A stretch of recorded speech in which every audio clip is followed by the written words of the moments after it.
잘 오셨습니다. 참 잘 오셨습니다. 은혜 받읍시다. 네.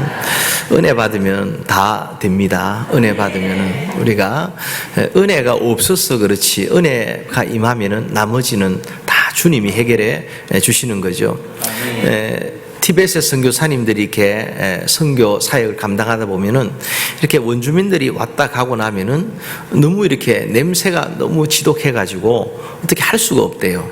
그래도 영혼을 생각해서 이렇게 뭔가 말은 할 수가 없어서 기다리는데 어느 순간부터 이렇게 그 냄새가 이렇게 없어지더라는 거죠. 그 이유가 이제 보니까 그때가 언젠가를 생각하니까 이렇게 은혜를 받았을 때라는 거예요. 왜 그런가? 은혜를 받고 나니까 이제 사람들이 교회 올 때에 좀 씻고 오기를 시작을 한다는 거죠. 그리고 또 옷도 좀 제일 깨끗한 옷을 입고 그런 거 아니겠습니까?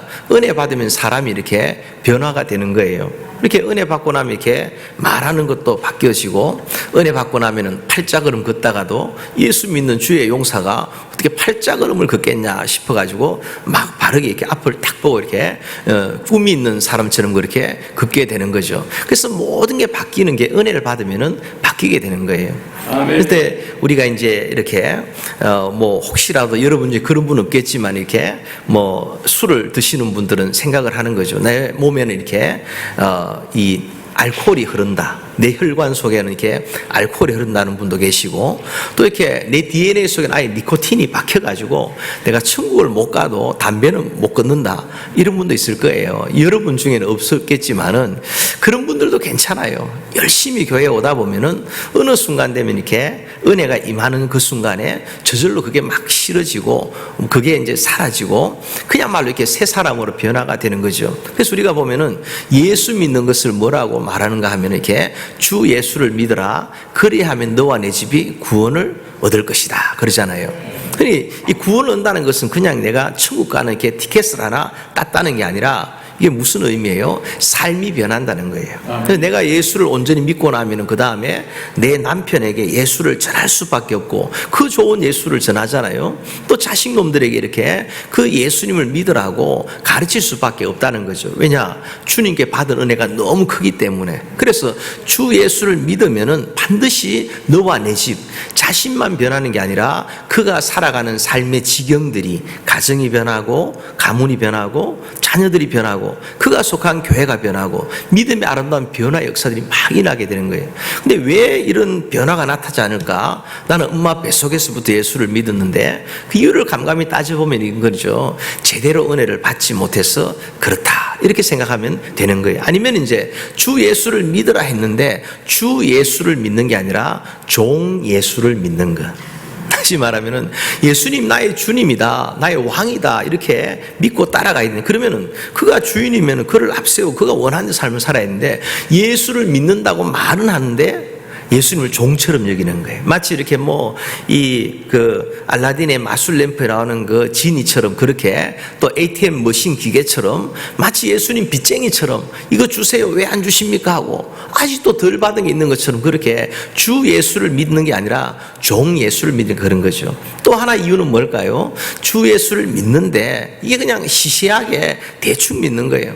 지독하게 한번 예수를 믿으면은 집안이 변화가 되는데 가정이 바뀌는데 교회가 바뀌지 않겠습니까? 예를 들어서 이렇게 우리가 보면은 과거에 예수를 잘 믿는 그런 가문의 얘기를 갖다가 한번 이렇게 쭉 스토리를 이렇게 한번 찾아 올라가 보면은 어떤 일이 있는가 하면요.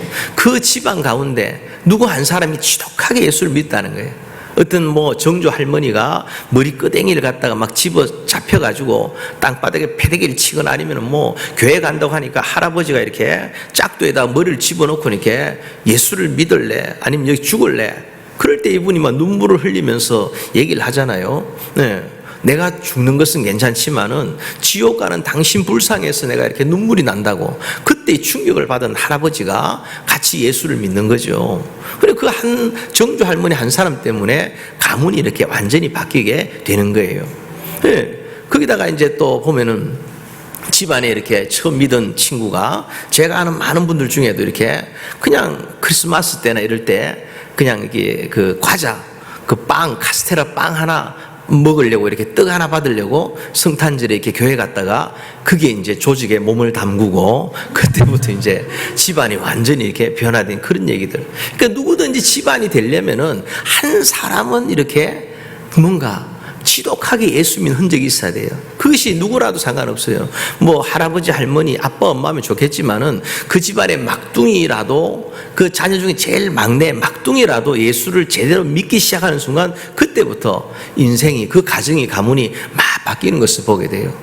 저와 여러분이 이번 사흘 성회 가운데 하나님이 예배하신 은혜를 꼭 받으시기를 바랍니다. 그럴 때 이거는 누가 들어야 되고 누가 뭐 받아야 되고 이 생각하지 마시고 누가 받게 되냐? 내가 바뀌면 되는 거예요. 내가 제대로 예수 믿고 나 한 사람 온전히 변화되면 나머지는 하나님께서 다 알아서 하신다 믿으시기를 주의 이름으로 축원합니다. 그래서 늘 말씀 들을 때마다 생각할 게 뭐냐 하면요, 하나님이 이건 내 영혼에 나 들으라고 내게 주시는 하나님의 음성으로 받을 수 있는 은혜가 있어야 돼요. 아멘. 그럴 때 그걸 남에게 적용하는 게 아니라 나에게 적용하기 시작할 때 내 손과 발이 움직이게 되고 내 말하는 것이 바뀌게 되고 내 삶이 바뀌게 되고 내 인생 운명이 바뀌고 그러다 보면 이렇게 온 가정 가문의 변화 역사들이 나타나게 되는 것이죠. 제가 이렇게 새벽 이슬 교회에 이렇게 온다고 하면서 이렇게 그것이 이렇게 광고가 되고 나니까 주변에서 이렇게 연락도 와요. 가서 진짜 좋은 교회 말씀 전하러 간다 그래요. 그냥 부담이 막 이렇게 오는데 거기다가 제 모교의 10년 선배님이시니까 얼마나 제가 군기가 막 들겠어. 쳐다보지도 못했던 제가 대학부 있을 때 청년부에 계시고 막 이러셨는데 그래요. 그러면 제가 이제 기도를 하니까 이 새벽 이슬 교회 하니까 생각을 하나님 주시는데 베레아 교회 생각이 나더라고요. 베레아 교회 아시죠? 데살로니가 교회에서 베레아 교회가 그 다음에 그 교회는 신사적이고 또 간절히 말씀을 사모하고 거기에다가 하나님 말씀을 이렇게 제대로 내가 들었는가 싶어서 그 말씀을 다시 상고한다고 이렇게 말하고 있잖아요. 그러니까 굉장히 고급 명품 교회라는 생각을 가지게 되는 거예요. 그렇죠? 할렐루야. 네. 혹시 이 교회 성도 아니라도 그냥 아멘 해주시면 안 될까요? 크게 아멘 합시다. 아멘. 예. 그런 생각이 드는 거죠. 왜냐하니까 우리 목사님 볼 때 이렇게 그 제가 설교를 들어봤거든요.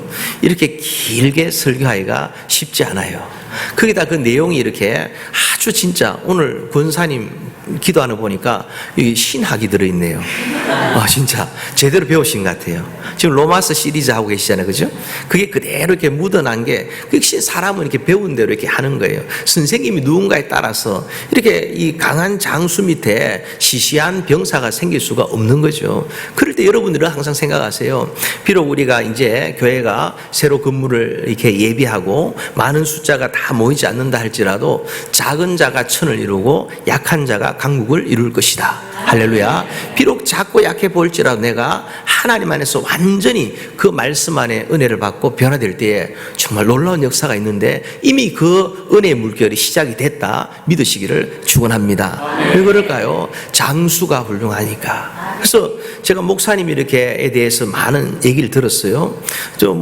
한두 분이 아니에요. 또 새벽 이슬 교회에 대해서 좋은 말씀을 너무 많이 들었어요. 그러니까 우리 대표적인 분이 이렇게 제 정글 되잖아요. 정인, 안민 장로님, 황만선 목사님, 또 이 서부 지역 출신 목사님, 또 저 동부에 있는 목사님까지도 새벽 이슬 교회 얘기를 얼마나 많이 하는지요. 이미 이제 좋은 소문이 났다는 거죠. 그럴 때 이제는 정말 여러분 자신이 이곳에 몸담고 여러분 자신이 바로 말씀과 성령의 은혜 가운데 은혜를 받고 변화되고 삶을 다해서 정말 저지름의 법칙이라는 게 있어요.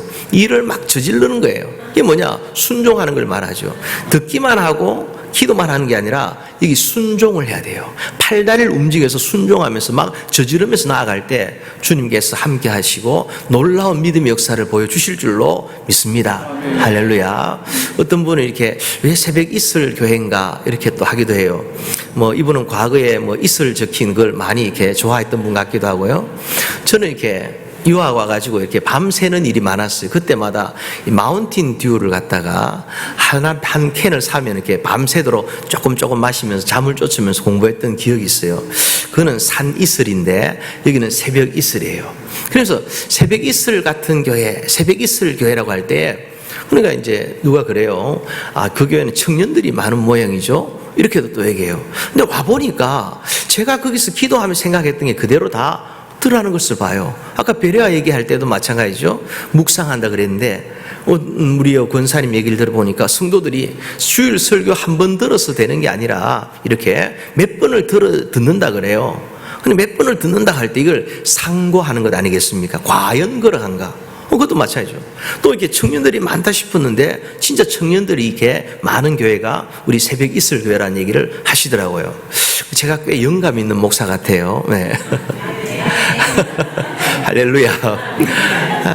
그러면서 이제 이렇게 제가 또 생각을 했죠. 기도했죠. 하나님, 청년들이 많은 청년 같은, 그땐 청년이 많은지 모르니까. 근데 그 말씀의 의미를 찾아보니까 요엘서 말씀을 주시더라고요. 그 요엘서 말씀이 뭐냐 할 때 성령이 임하면 어린 아이들은 예언을 하고 젊은이는 환상을 보고 노인들은 뭘 한다고요?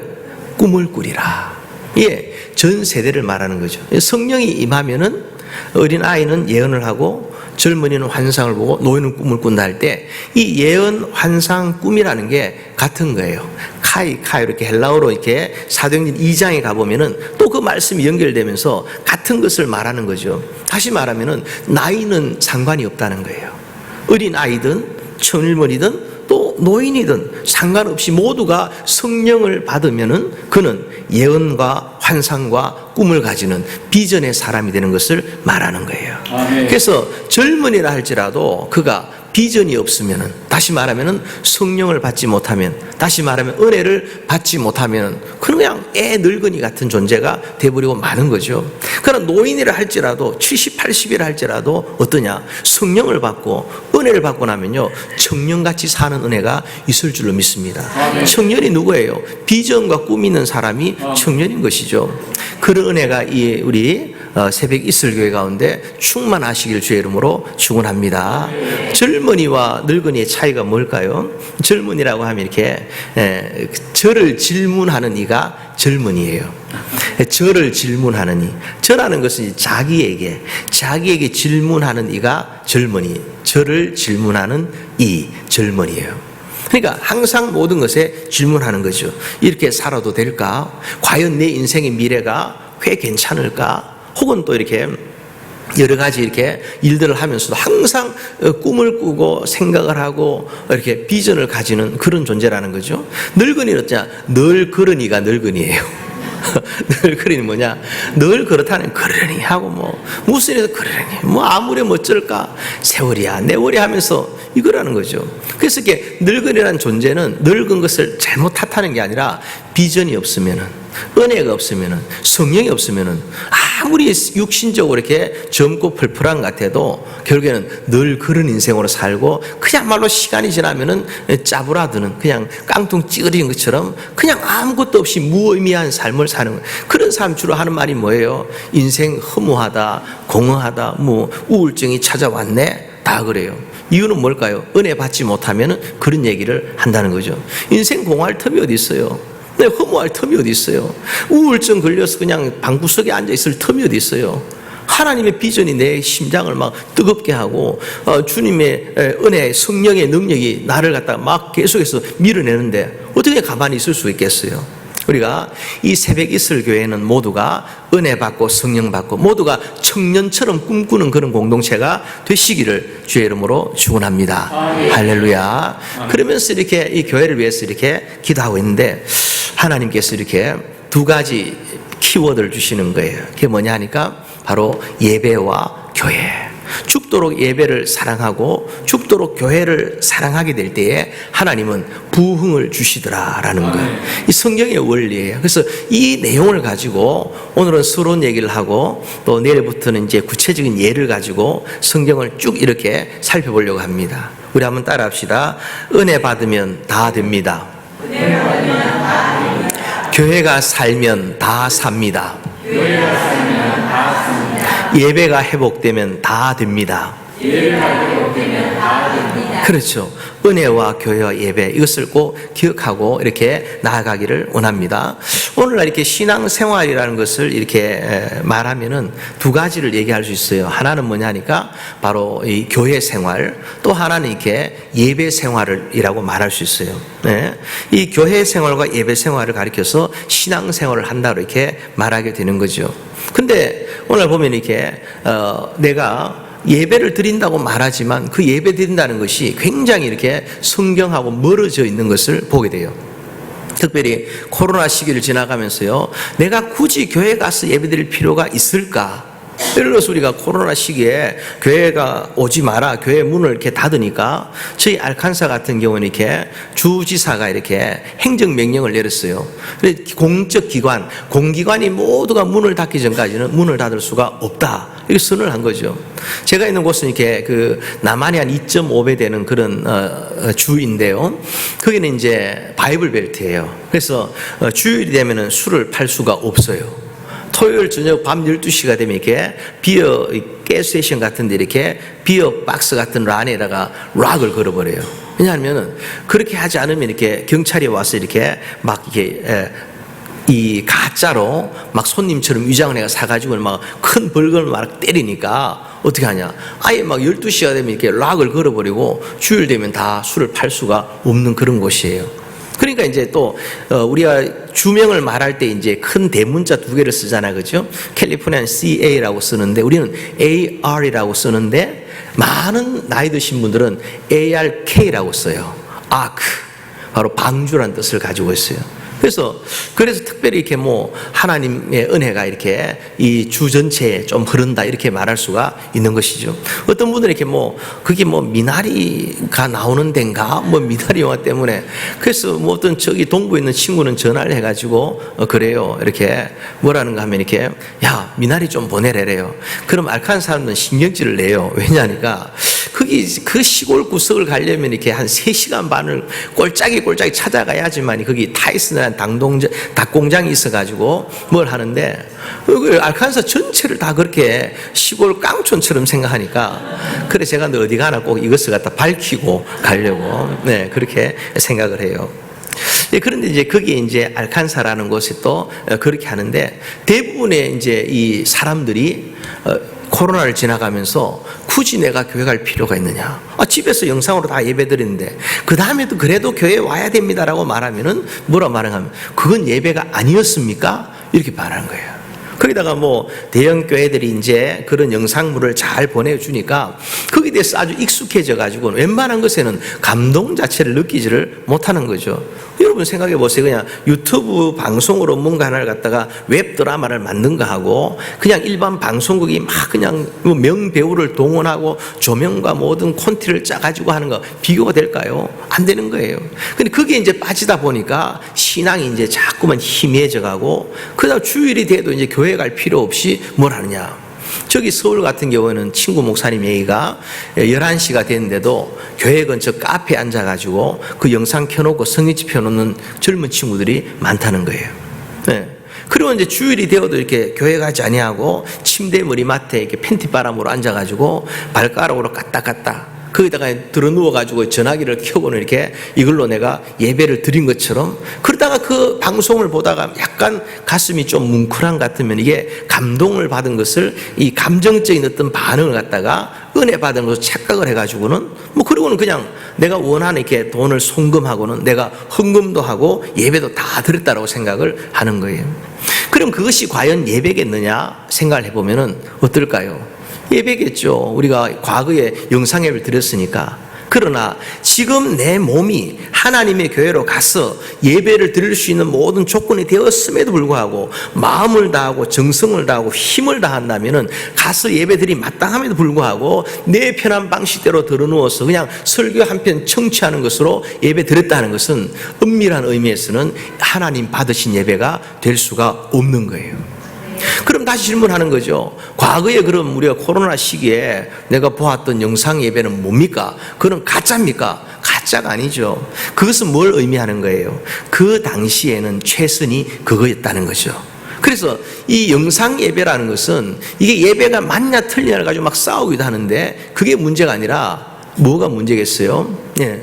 바로 그것은 제한적이고 임시적이고 한계가 있는 것이라는 것을 전제를 해야 마땅하다는 거예요. 예를 들면 이렇게 제가 제주도 에어롭이라는 곳을 가보니까 거기 극동방송국이 있어요.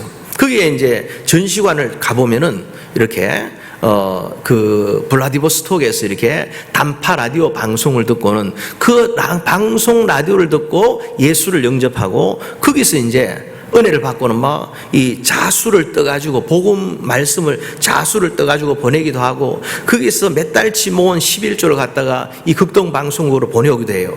그들이 드린 예배가 예배 아닐까요? 예배 맞죠. 그들의 상황 속에서는 마땅한 예배가 되는 거예요. 예를 들면 그러니까 과거에 이제 그 초대교회 당시에 교회가 핍박을 받았어요. 그럴 때 이제 예배 드릴 수가 없으니까 그들이 카타콤이라는 이 지하 무덤에 들어가서 해골 바가지를 옆에 두고서 예배를 드렸어요.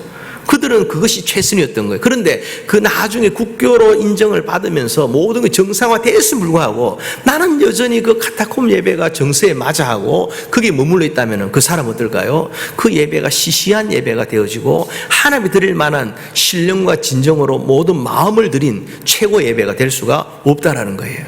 그래서 우리는 예배자로 살아가고자 할 때 가장 기본적인 것을 생각해야 되는데 그게 뭐냐?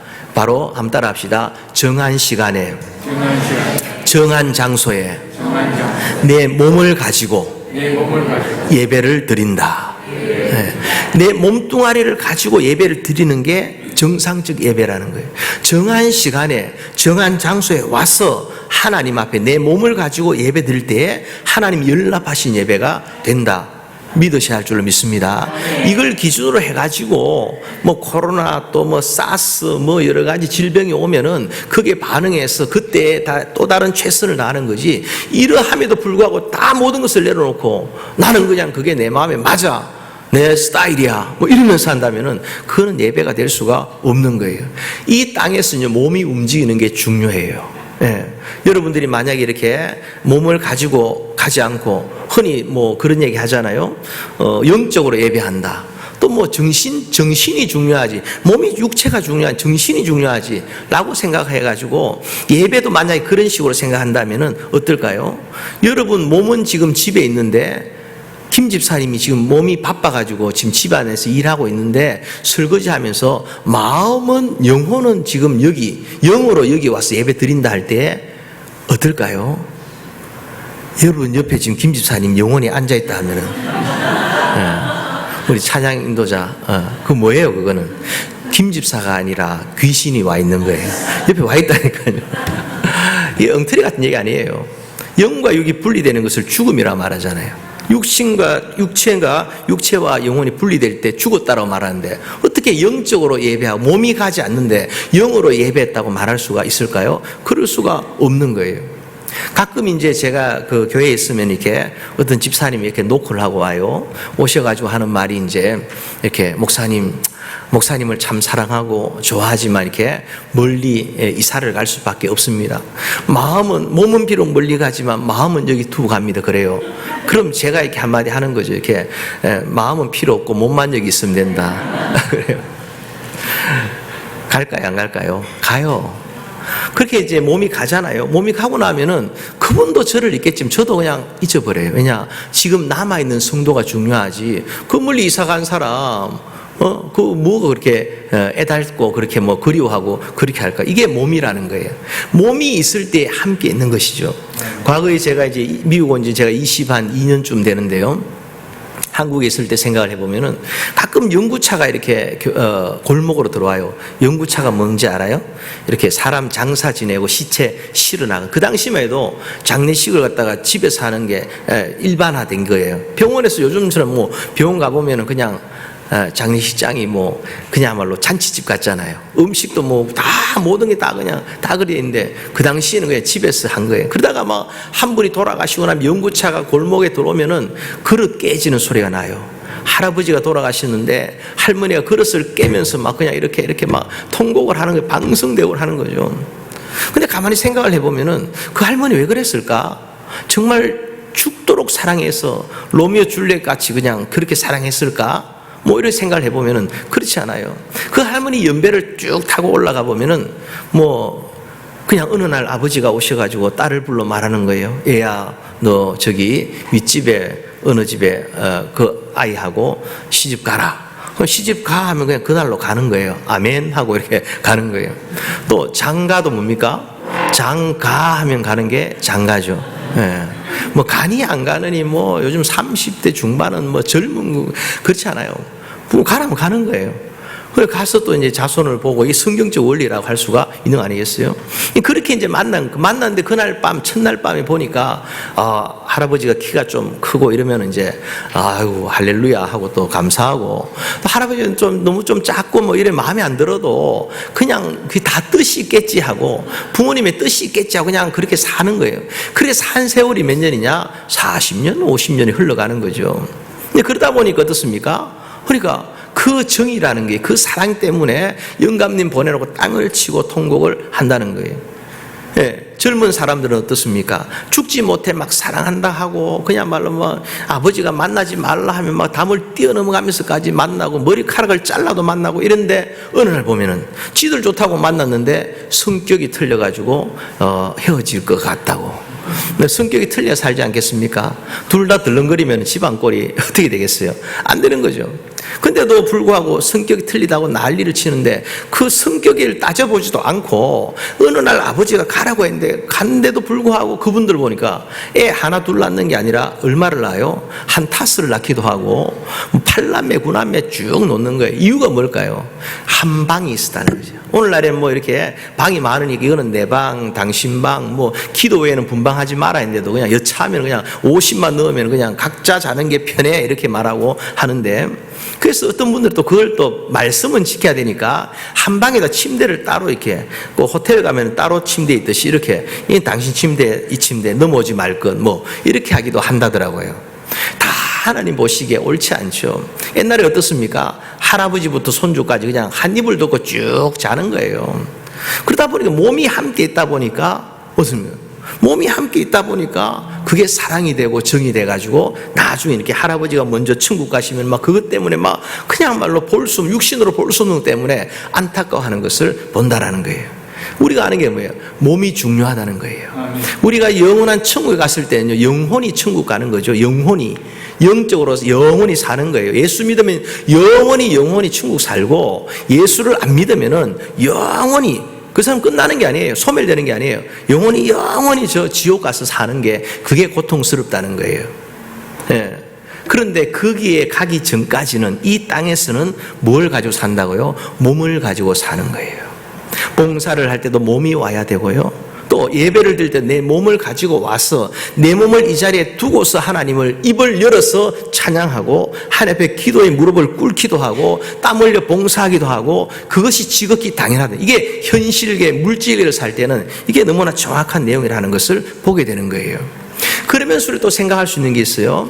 이 관점에서 또 들여다본다면은 교회라는 것도 뭐냐 할 때 어떤 사람은 그럽니다. 교회가 뭐냐? 교회의 정의를 배우죠. 에클레시아라고 말해요. 틀린 게 아닙니다. 에클레시아 뜻이 뭐예요?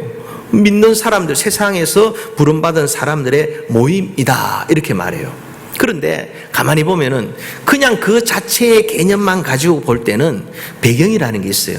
그때는 한참 이렇게 전도 열심히 하고 영혼 구원한 초점 맞추다 보니까 그 구원론의 관점에서 에클레시아를 갖다 얘기를 했다는 거죠.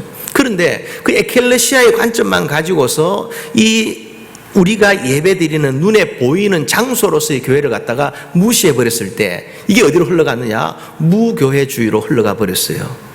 그 결과가 뭐냐 할 때 무교회주의가 최고 흥황했던 나라가 일본이에요. 내총감상 우찌무라 간조, 거기서 배워온 김교신 같은 사람, 그런 사람들이 그 당시 일본이 막 일본을 뒤덮고 있던 그 무교회주의 운동, 그로 말미암아 세월이 지난 다음에 지금은 선교사님들이 일본에 가면요 10년을 복음을 전해도 예수 믿는 사람 세례자 10명을 얻기가 힘든 그런 아주 무너져버리는 영적 세대가 돼버리고 말았어요. 근데 한국어로 김교신이라는 사람이 무교주 운동을 가지고 왔지만은 어떠냐? 이 사람은 이렇게 그 영향이 아주 미미했어요.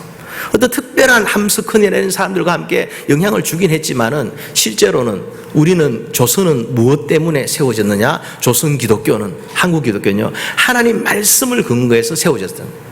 근데 그 말씀을 보고 또 보고, 말씀을 사랑하고 또 사랑하고, 그 말씀 내용을 들어보니까 그게 뭐가 있냐? 신실한 신앙을 가지고 살았던 사람, 다윗 같은 사람의 소원이 뭐냐? 주의 성전을 건축하게 하옵소서.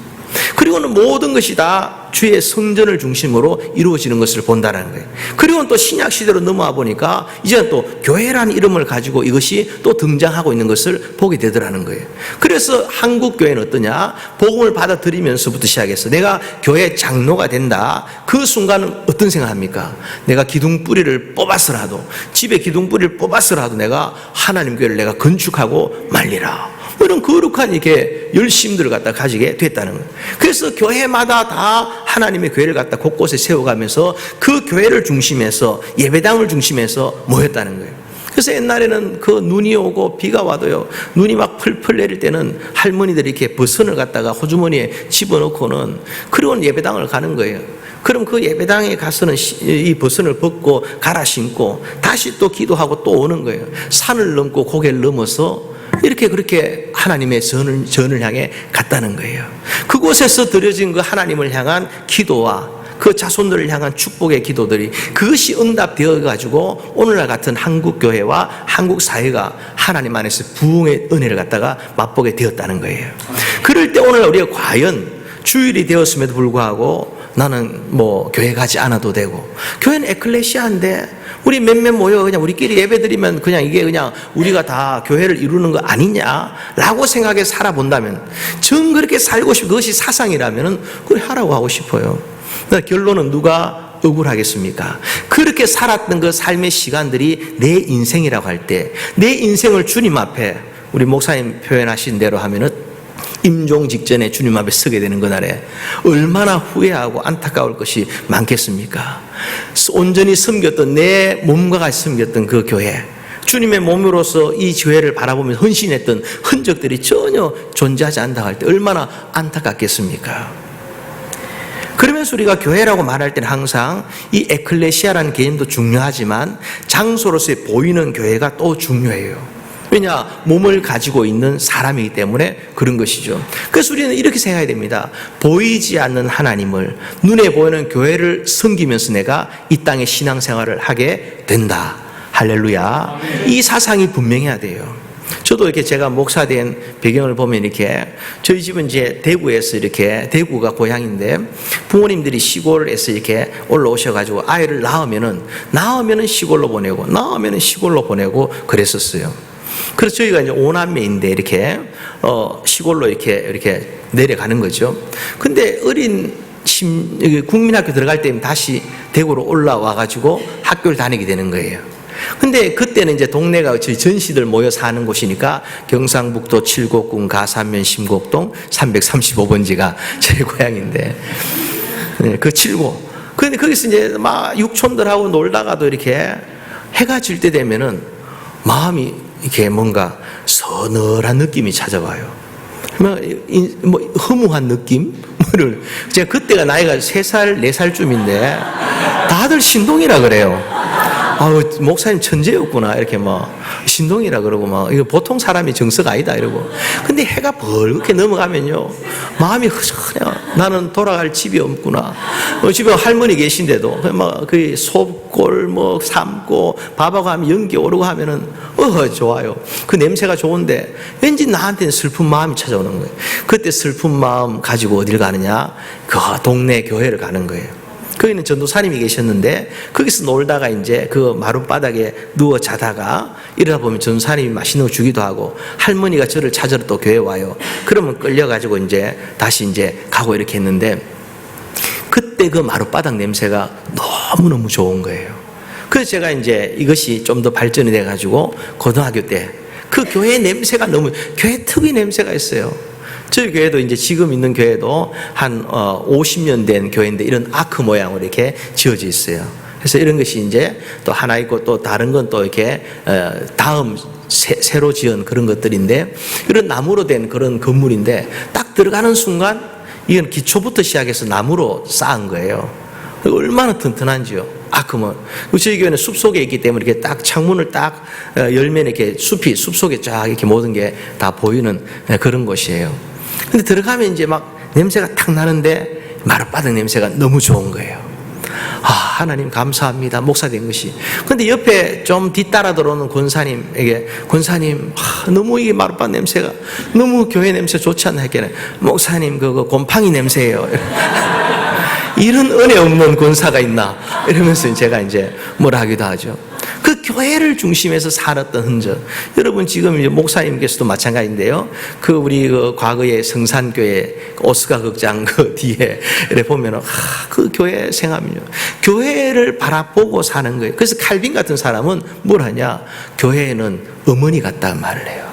교회는 어머니 어떤 거예요? 어떤 존재입니까? 그냥 어머니 만나러 시골에 가면 알아서 엄마가 고춧가루, 아주까리 기름, 참기름, 들기름 막 챙겨가 주잖아요. 친정 엄마가 하듯이. 엄마 품에 가기만 하면 엄마가 젖도 주고 밥도 주고 빵도 주고 밥도 주고 다 주잖아요. 마찬가지입니다. 교회를 중심하여 살아가게 될 때에, 교회 앞에 나오게 될 때에, 교회와 함께하게 될 때에 그 사람의 인생 가운데 형통한 복이 있다 믿으시기를 축원합니다. 예전에 어느 교회인지 모르겠어요. LA 어느 교회인데, 어느 교회가 이제 분란이 일어가지고 교회가 예배 드릴 데가 없으니까 한 팀은 교회에서 예배 드리고 한 팀은 이제 분란으로 나눠지게 됐어요. 파빌리온을 빌려갖고 예배를 드리는데 첫 주에는 예배 드리면서 그랬다는 거죠. 너무 좋다. 매 소풍 나온 것 같다. 매주 이런 소풍 기분으로 예배드리면 얼마나 좋을까. 그랬다는 거죠. 두 번째 주가 딱 되니까 서로를 바라보면서 근심을 하더라는 거예요. 우리 앞으로 어떻게 될까? 걱정이 되더라는 거예요. 그리고 이제 셋째 주가 되는 그 중에 3분의 1, 거의 절반 가까운 사람이 흩어지고 말았다는 거예요. 오늘날 교회 가운데 에클레시아 개념을 가지고 교회를 하는 분들을 보면요, 언젠가는 이렇게 후회하는 것을 봐요. 거의 100% 후회를 해요. 많이 모였었는데 그 힘을 가지고 우리는 선교한다, 구제한다고 말을 했는데 그것도 중요한 항목이지만 그들이 예배 드리는, 하나님을 마음껏 예배하고 마음껏 모여서 새벽 예배 드리고 마음껏 친교하고 밥 먹고 마음껏 아이들이 뛰어놀 수 있는 이 공간을 가진다는 게 이 땅에서 얼마나 중요한데, 그걸 놓침으로 말미암아 때가 돼가지고 교회에 시험이 한번 찾아오니까 이 사람들 아무 책임질 것도 없는 거야. 순식간에 다 흩어져 버리고 말더라는 거예요. 왜 그럴까요? 지상교회이기 때문에 그렇다는 거예요. 그래서 우리는 항상 생각하기에 우리가 새 성전 입당 예배를 드리면서 진짜 하나님이 기뻐하실 거예요. 왜냐? 이것은 그냥 건물 자체가 아니라 하나님 예배하는 예배의 장소이고 하나님 이곳에 임재하시기 때문인 줄로 믿습니다. 이사야 6장에 보면요, 어떤 말이 있습니까? 이사야가 기도하러 왔는데 하늘을 보니까 하늘 보호자의 주님의 옷자락이, 하나님의 옷자락이 흘러내려갖고 이 성전에 걸쳐 있더라 그래요. 그런 교회는 어떤 곳이에요? 하늘 보호자에 흘러내린 주님의 임재 옷자락이 흘러내린 곳이 하나님의 교회라는 거예요. 이걸 아는 사람들은 교회를 사랑하게 되고요, 건물 자체를 신성시할 필요는 없어요. 언제라도 이보다 더 좋은 여건이 되면은, 더 부흥하면은 이걸 헐고 더 좋게 짓고 얼마든지 할 수 있는 빌딩이에요. 그러나 빌딩이지만 우리가 하나님을 예배하는 동안에는 이곳은 구별된 거룩한 장소라는 것을 기억해야 될 줄로 믿습니다. 이 사상이 분명할 때에 교회에서 함부로 경거망동하거나 함부로 막 떠들거나 이건 내 생각이요 하고 막 자기를 주장하거나, 우리 새벽 이슬교회는 그런 게 한 분도 없다고 들은데요, 그렇게 되는 거예요. 그래서 구별된 장소로서의 교회, 이 빌딩이지만 언제나 다시 허물고 더 아름답게 지을 수 있지만은, 그러나 초가 3칸이라 할지라도 하나님을 예배하는 그곳은 거룩한 구별된 장소라는 우리가 기억해야 될 줄로 믿습니다. 이 사상이 분명할 때에 어린 아이들이 교회에 와도 하나님 은혜를 받는 거예요.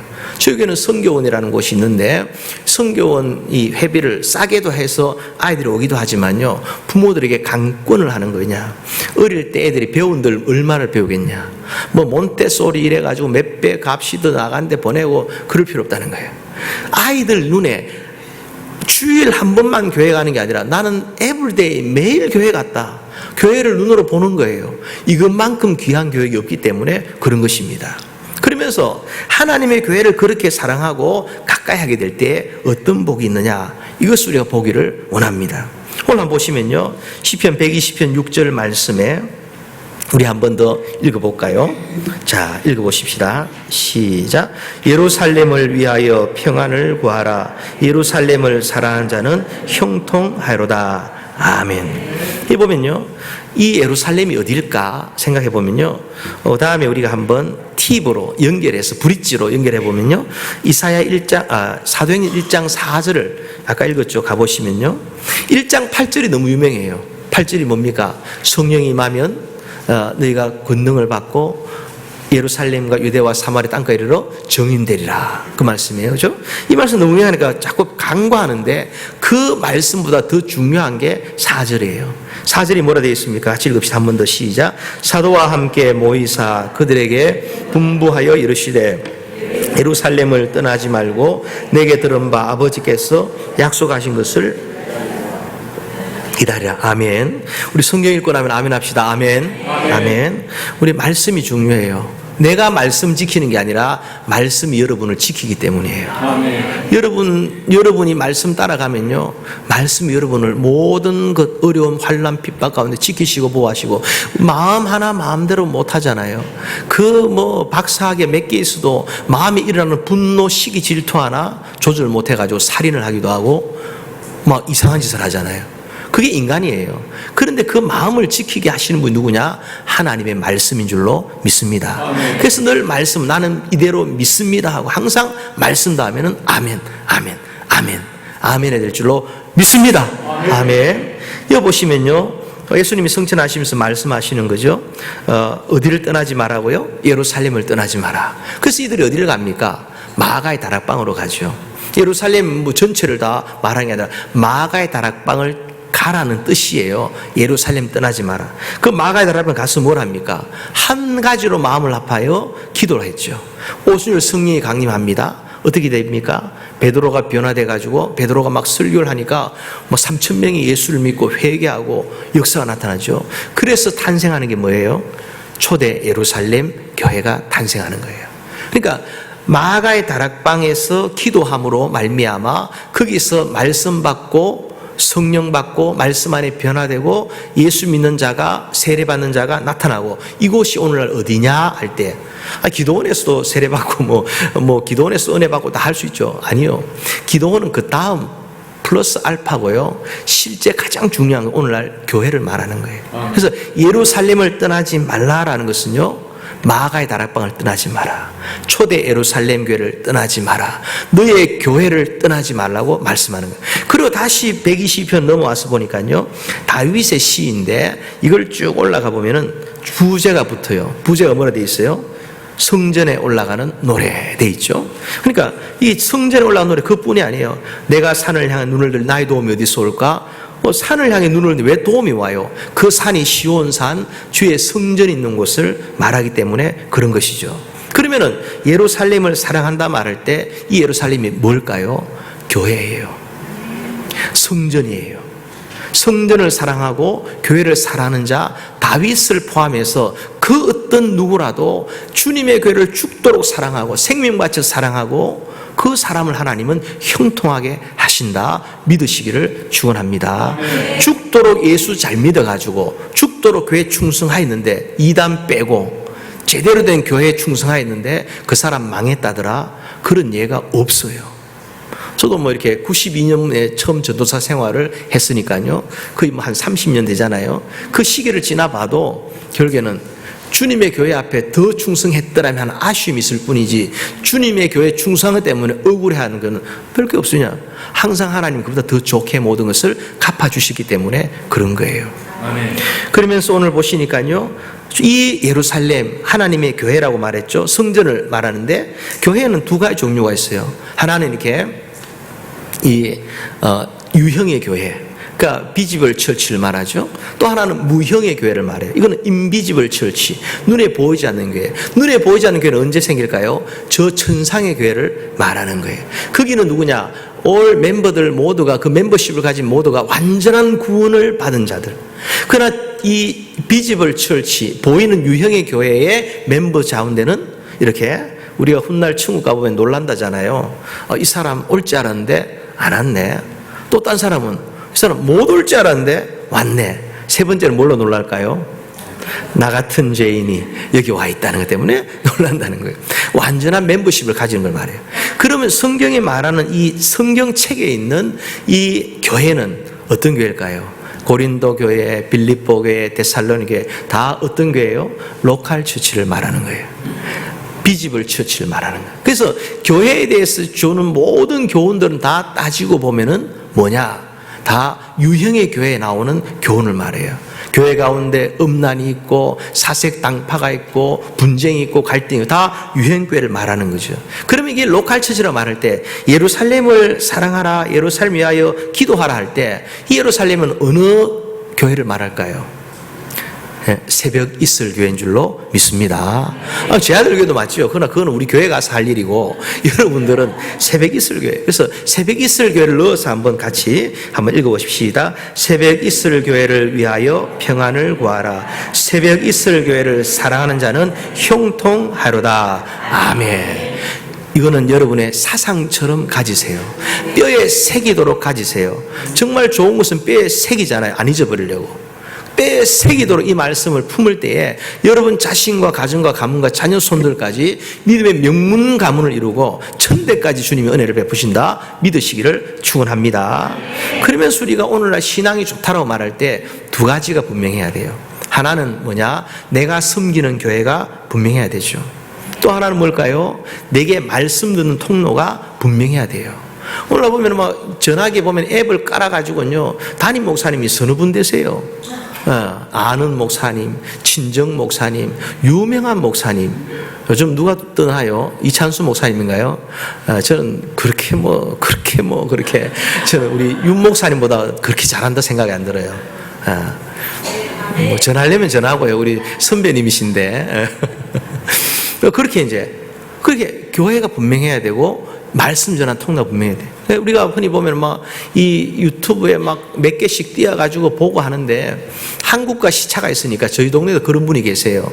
늘 설교 한 판 하고 와요. 그분 한 판 했다 그래요. 한 판 하고 와가지고는 전도까지 해요. 이번에 이찬수 목사님 이런 얘기 했는데 한번 들어보라고. 은혜 된다고. 그러니까 본교회 은혜는 어떨까요?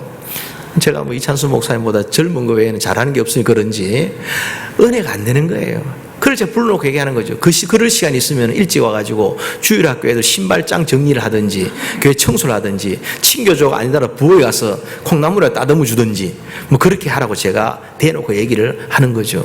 왜냐? 그건 사실은 동양젓 먹는 거예요. 여기저기 구걸하면서 동양젓 얻어먹고 어떨까요? 아무리 맛있는 것 같아도 동양젓을 먹으면은 마침내 탈이 나요. 병이 생기는 거죠. 병이 유발될 수밖에 없어요. 그것이 어떻게 나옵니까? 우리 목사님 설교는 좀 긴 것 같아. 우리 목사님 좀 이렇게 너무 세게 얘기하는 것 같아.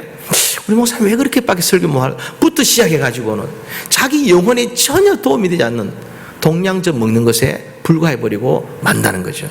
아무 유익함이 있을 수가 없는 거예요. 옛날에 믿음 좋은 분들은 어떻게 얘기했는지 아세요? 저희 조부나 그 위에 올라가 보면요 늘 신앙 좋은 분들 보고 얘기했어요. 너 교회 가 살아라, 목사하고 살아라, 그런 얘기 했어요. 오늘날 이상한 의미로 자꾸 발전돼서 그렇지 틀린 말이 하나도 없어요. 진짜 교회 가서 살아라. 교회를 그냥 밥만 먹어도 교회 오고 딴 게 테레비 볼 것도 없고 할 게 없으니까 날마다 교회 오고 온 김에 기도하고 기도한 김에 금식하고 금식한 김에 철회하고 이렇게 하다 보니까 그분들의 삶이라는 게 다 하나님 복을 받았는데 오늘날 어떻습니까? 그렇게 못한다는 거예요. 그렇게 안 한다는 거예요. 그리고는 목사님은 그냥 one of them, 그들 중에 한 분, 많은 분 중에 한 분처럼 생각하니까 꼭 목사님 설교 안 들어 집에 가서 그분 거 들으면 돼. 그러다 보니까 물론 제 친구 목사님 중에도 열심히 설교하고 집에 가니까 사모님이 이찬수 목사님 설교 듣고 있더래요. 신경질 나가지고 내가 왜 사는지 모르겠다 하고 그러면 그분의 역할이 있겠지만은 그래 매일 필요가 전혀 없어요. 전혀 없어요.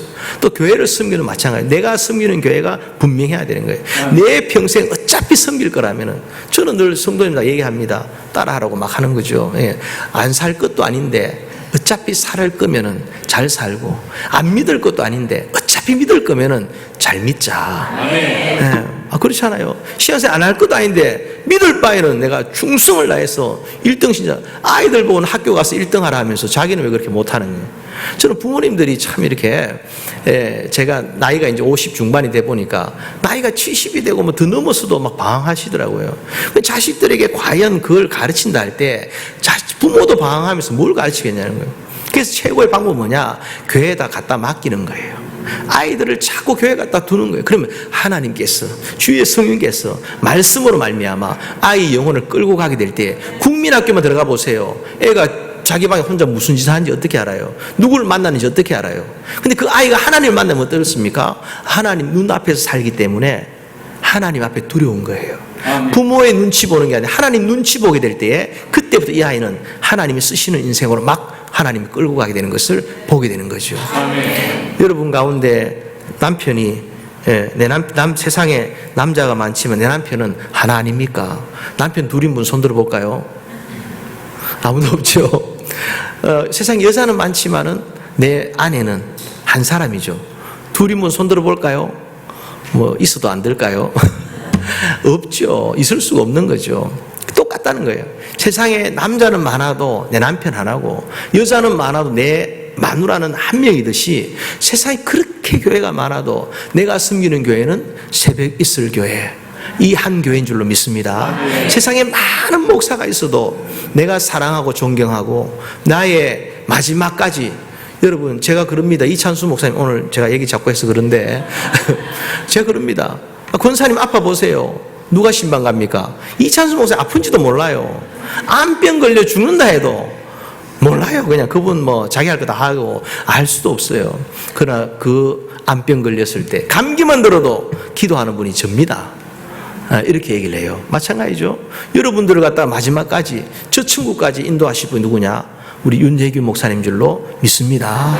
그래서 그게 분명해야 돼요. 연세가 드실수록 내 장례위원장이 누군가 분명해야 되는데 저희 동네에서는 이렇게 60만 넣으면은 뭘 하냐? 양로원 좋은데 어딘지 자꾸 찾아요. 그래서 LA하고 LA 갈까 뭐 이렇게 말하기도 하고 하는데 제가 그럴 때마다 안타까워요. 평생을 교회를 섬겼는데 우리가 교회에 함께 평생 가는 거 아니에요. 태어나서 유아세례 받죠. 교회 주일학교 다니죠. 교회 청년부 다니죠. 교회에서 결혼식 하죠. 나중에 교회에서 장례식 하는 거 아니에요. 오늘날 뭐 시신을 교회에 들어오니 많이 하는데 저는 거기에 대해서는 넘었어야 된다고 생각합니다. 아니 내가 섬기던 교회에서 우리가 세상처럼 이상하지도 않는데 왜 당연히 이 자리에 와서 시신을 앞에 두고 우리가 천국 환영가를 부르면서 환송가를 부르면서 그렇게 천국에 당당히 입성하는 것 같다가 자손들이 다 볼 수 있고 성들이 그렇게 좋은 교훈이 되는데 왜 그걸 시신은 교회 들어오면 안 돼? 이런 게 어디 있겠어요. 그것 때문에 교회가 쪼개진 것도 저기 뭐 뉴욕이 어딘 게 있다고 하는데 그럴 이유가 전혀 없는 거예요. 우리 평생의 삶. 그래서 미국 교회는 어떠합니까? 교회 바로 옆에다가 공동묘지를 두잖아요. 이유는 뭐냐? 그곳이 멀지 않다라는 거예요. 이곳과 저곳이 멀지 않다. 여기서 예수 잘 믿다가 하나님 섬기다가 우리 사랑하는 담임 목사님 손에 하나님 앞에 환영받으면서 그 천국을 향해 나는 나아갈 것이다. 내가 바로 저기 묻힌다. 이런 사상이 있을 때에 그가 바로 진실로 영원과 이 땅을 잇대어 가지고 사는 삶의 그 영원한 생명성을 가진 복을 누린다 말하게 되는 거죠. 할렐루야.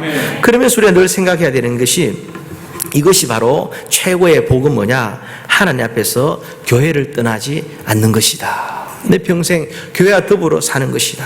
자녀들을 키울 때도 마찬가지예요. 너희의 꿈이 뭐냐? 뭐 대통령, 장관 뭐 많겠지만은 최고의 목표는 하나예요. 그게 뭐냐? 하나님 교회의 벽돌 한 장을 얹을 수 있는 사람이 되거라 하는 거예요. 그럼 그 아이의 인생은 누가 책임져요? 하나님이 책임지시는 거예요. 하나님. 그런데 그것이 아니라 네 꿈은, 네 인생은 네가 너의 삶이래. 네가 알아서 살아라. 이것만큼 무책임한 부모들이 없어요. 부모의 책임 뭡니까? 아이가 알아듣든 못 알아듣든 내 목숨 다할 때까지 거룩한 잔소리를 하는 거예요. 듣든지 안 듣든지. 그럼 어느 순간 어떻게 될까요? 청개구리도 회개하고 돌이키잖아요. 그래서 마지막에는 그냥 물가에다가 엄마 장사 지내잖아요. 돌아가시고 나서 세월이 지난 다음에 철들날이 올지도 몰라요. 저는 온다고 봐요. 왜냐? 하나님이 기도했는데 왜 자식이 돌아오지 않겠습니까? 반드시 돌아와요. 그래서 지금 부모가 자녀가 뭐 방황하기 때문에 하나님 있고 없고 뭐 그게 아니라 중요한 건 그 부모가 지금 기도하고 있냐가 중요한 거예요. 제가 들어보니까 저희 교회도 이제 뭐 자녀들 가운데 좀 어려운 아이들이 있잖아요. 근데 부모가 기도하고 있으니까 성도들이 뭐라고 하는가 하면은 다 그런 때가 있지. 부모 기도하고 있으니까 언젠간 다 돌아올 거야 말이에요. 근데 자녀가 그렇게 막 세상이 뒤죽박죽이고 이래도 기도 안 하니까 뭐라고 그렇게 말하면 안 되지만 부모가 저렇게 기도를 안 하니까 애가 저렇게 방황하는 거 아니냐 이렇게 표현을 한다는 거죠. 중요한 그 자신이라는 거예요. 자신. 그래서 늘 우리가 하나님 앞에서 자녀들을 향해서도 다른 욕심 내려놓고 하나님께 쓸모있는 인간 되는 게 뭐냐? 벽돌 한 장으로 얹을 수 있는 사람이 되라는 거예요. 우리 천국 가게 될 때 그 사람이 대통령이었는지 뭐 장관이었는지 이걸 가지고 누가 말합니까? 아무도 말하잖아요. 그가 묻는 것은 뭐냐? 주를 위해서 어떻게 살았느냐? 그것을 말하는 거예요. 저희 딸도 이제 이렇게 그 메디컬을 전공하고 있는데요. 아이에게 하는 말이 이겁니다. 너 유명하려고 하지 마라. 노벨상 받으려고 제발 노력하지 마라. 이렇게 말합니다. 왜냐? 그거 받으려면은 교회가 봉사할 시간도 없고 선교 갈 시간도 없고 할 수는 없다는 거예요. 그렇게까지 하면서 할 필요 없다. 동네 병원 차려가지고 그냥 언제라도 문 닫고 선교 간다 하면 가고 언제라도 문 닫고 교회가 필요하면 가서 노가다 뛰고 뭐 이렇게 할 수 있는 그게 복이, 그게 나중에 하나님 앞에 임종의 시간이 다가올 때 주님 앞에 드러내는 일이지 뭐 노벨상 받고 뭐 자기 영광 구하고 해본들 아무 쓸모없는 거예요. 전 자녀들이 또 이제 뭐 텔레비에 나와서 막 벌거벗은 듯이 옷 입고 막 춤추고 하는 그걸 하려고 막 부모들이 난리 났다는데 제정신이 아닌 것 같아요. 제가 좀 꼰대 같습니까?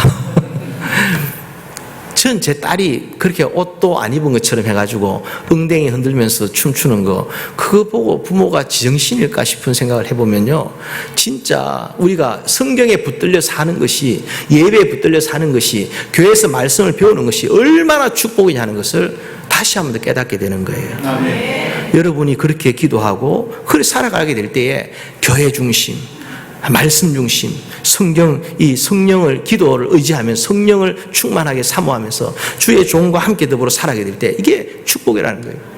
저희 교회는 이렇게 표가 목사님하고 비슷한데요, 하나님 중심, 성경 중심, 교회 중심, SFC 했으니까 그게 하나 더 붙죠. 뭐냐? 목사님 중심. 그래요. 근데 하나 또 더 붙어요. 우리 교회는 아내 중심 이럽니다. 아멘. 왜 그러냐? 아내가 중요해요. 예를 들어서 뭐 이렇게 남자가 머리라고 하고 막 하는데 머리가 남자 아닙니까? 아내는 뭐냐? 목이에요. 모가지, 목이에요. 머리가 아무리 좋아도 목 돌아간 대로, 목 돌린 대로. 그렇더라고요. 시컷 뭐 남자들 일하자 해도 집에 가보고 집사람이 아니라 하는데 이러면 이제 아무 소용없는 거예요. 네. 빨리 깨달으시기를 축원합니다. 네. 다시 돌아가면요, 그래서 그 예루살렘은 로컬 처치를 말해요. 분명하게 여러분들이 교회를 사랑한다 말할 때는 공중에 붕 뜬 얘기 하지 마세요. 내 눈에 보이는, 내 몸을 가지고 섬기는 바로 그 교회를 향해 충성을 다할 때에 그것이 바로 주님 앞에 형통케 되는 것이고 주님의 사랑받는 비결이라는 것을 말씀하고 있는 것이죠. 그러면서 우리 인생에 하나님께서 이 교회를 통해 주시는 게 뭐냐? 왜 교회를 존재하게 하냐 할 때 바로 예배를 위해서 존재하게 하는 거예요. 그래서 교회를 가리켜서 예배당이다 이렇게 말하지 않습니까? 하나님께서 우리 인생을 지으시고 난 다음에 받기 원하시는 뭐, 왜 인간을 지었느냐? 찬양을 받기 위해, 찬송을 받게 하기 위함이라. 그 찬송 이꼴 뭔지 아세요? 바로 예배를 말하는 거예요. 하나님이 예배를 받기 위해서 우리 인생을 지었다고 말해요. 그리고 예배가 온전할 때에 그 나라를 축복하시고, 예배가 온전할 때 그 개인을 축복하시고, 예배가 온전할 때 그 가정 가문을 축복하는 것을 보게 돼요. 그러나 예배가 실패할 때 다 무너지는 것을 봐요. 사울이라는 사람이 있습니다. 이 사람은 여러분, 제가 말이 목사님보다 한 2.5배 빠르죠? 괜찮습니까? 알아들으시겠어요? 이 사울인 베냐민 지파 12지파 제일 약한 막둥이 지파 아닙니까? 그 중에 기스 집안이 별로 훌륭하지도 않아요. 그 집안에서 왕이 됐어요. 그럼 전혀 왕이 될 만한 조건을 갖추지 못한 사람이 왕이 됐을 때 이걸 뭐라 표현해요? 내가 그럴 만한 조건이 안 되는데 됐다는 거예요. 이걸 은혜라고 말하죠. 은혜. 그럼 은혜가 임하고 은혜를 받았으면 어떻게 됩니까? 감사함으로 그 은혜를 잊지 아니하고 갑절로 충성하는 것이 중요한데, 처음에 이 사울이 처음에는 어떠하냐? 그렇게 했어요. 자기가 막 왕관을 쓰고 나니까 뭐 성령도 받고 막 방언도 하고 막 이런 사람이었어요. 전쟁에 나가 승리도 하고. 그러다가 어떠하냐? 이 사람 속에 교만이라는 게 찾아옵니다. 교만이 찾아오면 정상이 나타나는데 예배가 시시하게 여겨지는 거예요. 그리고 예배가 시시하게 여겨질 때 나타나는 현상이 뭐냐? 예배 가운데 말씀이 제대로 나에게 순종으로 다가오질 못하고 또 나의 삶의 또 다른 현상 하나는 회개할 줄을 모른다는 거예요. 그래서 마침내 버림받게 되는 과정을 지나게 돼요. 사무엘 목사님이 말합니다. 내가 와서 예배를 드리고 전쟁을 하시오. 근데 기다려보니 사무엘이 늦게 와요. 자기가 알아서 제사 드리고 예배 드리고 전쟁을 한 거예요. 그럴 때 사무엘이 와서 뭐라고 말합니까? 왕이 왜 그렇게 했느냐 하니까 부득이해서 그랬다는 거예요. 부득이하다는 표현은 오늘날로 말하면은 어쩔 수 없었어. 어쩌다 보니까 이런 거죠. 그런데 그것으로 말미암아 그 다음 단계가 어떠냐? 하나님이 이 사울을 버리는 것을 갖다가 보게 돼요. 근데 버림받지 않을 길이 있었어요. 그게 뭐냐? 사울이 그 사무엘이 말할 때에 와, 목사님, 제사장, 이 사무엘이 내가 잘못했습니다. 그 자리에서 회개하고 돌이키면은 하나님 용서하실 텐데 회개하질 않아요. 그리고 뭘 합니까? 핑계하고 원망하고 남 탓하는 거. 당신이 늦게 오지 않느냐고 어쩔 수 없이 그렇게 했다는 거예요. 그러나 그 결과는 너무 비참한 거죠. 어떻게 됐습니까? 이 길보아 산 위에서 이렇게 이 블레셋과 전쟁을 치르면서 세 아들과 같은 날 죽게 되어지고 목이 잘려가지고는 베산 성벽에 걸리는데 이 성지순례를 가보면은 그 목 잘린 시신을 갖다가 곱게 가져와서 건 게 아니고 그냥 질질 끌면서 깨우를 지나고 한참을 가요. 질질 끌면서 가서 그게 턱하니 걸었다는 거예요. 하나님 한번 버리시니까 굉장히 무섭다는 생각을 하게 되는 거예요. 그렇지 않습니까? 자기만 버림받는 게 아니라 자식 셋까지 다 그냥 버림을 받고 마치 너무 비참한 형편이 되는 거예요. 여러분 한번 옛날에 후세인 왕을 한번 생각해 보세요. 대통령이었을 때는 막 그렇게 하다가 죽고 나니까 냉동창고에 집어넣고는 사람들이 막 발로 막 차면서 그 기념사진 찍고 난리하는 걸 봐요. 아무것도 아니에요, 권력이라는 게. 근데 이 사울은 이 스스로 그 왕관을 스스로가 지켜야 되는지 알고 스스로 그 왕관을 자기 힘으로 쓴 줄 알고 교만함으로 말미암아 예배가 시시하게 되고 예배가 실패하니까 회개할 줄 모르다가 완전히 버림받는 것을 보게 돼요. 근데 이 사울에 비해서 다윗도 죄를 지었는데 다윗의 죄는 사울에 비하면 엄청난 거죠. 사울의 죄가 1이라면 다윗은 한 100까지 갈 거예요. 이 사울의 죄는 쉽게 말하면 어느 날 주일날 바빠가지고 교회 한번 안 간 거예요. 예배 한번 대충 드린 거예요. 예배 시간에 어쩌다 보니까 한번 졸았던 거예요. 그걸로 끝이에요. 그 정도예요. 근데 다윗이 지은 죄는 뭐예요? 그는 간음죄를 지었죠. 살인 교사죄를 지었죠. 거기다가 거짓말하는 죄를 지었죠. 이거는 막 그냥 능지처참해야 될 죄인데 다윗은 살고 사울은 버림을 받는 거예요. 이유가 뭘까? 보면은 다윗은 회개를 하였는데 사울은 회개를 못한 거예요. 그럼 그 회개의 근거가 뭘까 생각해 보면은 이 사울은 예배가 실패했지만은 다윗은 그런 중에도 꾸준히 하나님 앞에 예배 드린 자로 살고 있었다는 거예요. 이게 중요합니다. 우리가 죄를 지어도 어제 무슨 짓을 하고 무슨 죄를 범했을지라도 다음날 새벽기도 나오는 게 중요하고 주일이 다가오면 주님 앞에 나와서 예배 드리는 게 중요해요. 근데 그런 죄를 짓고도 내가 교회에 올 수 있느냐? 자기 의예요. 그걸 내려놓고 내가 교회에 와서 예배 드릴 때에 하나님 그것을 치유하시고 회복해 하시고 아멘. 나중에 회개로 말미암아 아멘. 다시 살 길을 열으신데 그걸 잊어버리는 거예요. 아멘. 가인과 아벨이라는 사람이 있습니다. 그들이 같은 날 예배를 드립니다. 제사를 드리는 거죠.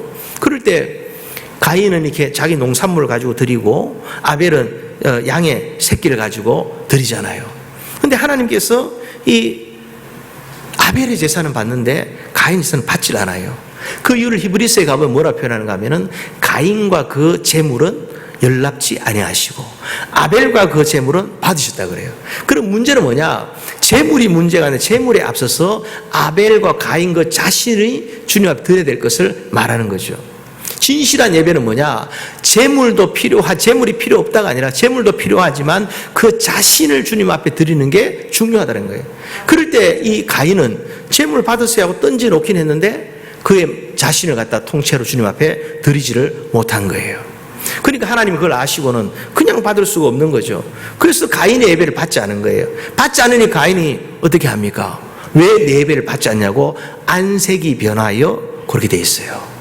우리는 하나님께서 내가 예배할 때 혹은 또 하나님의 관계에서 살아갈 때 하나님 앞에서, 하나님의 교회 앞에서 안색이 변하는 자가 되면 안 될 줄 믿습니다.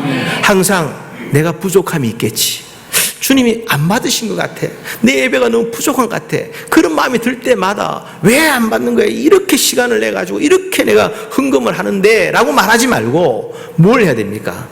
주님, 내가 혹시 부족한 게 있나요? 주님, 제가 미처 생각지 못한 게 있나요? 질문했어야 돼요. 네.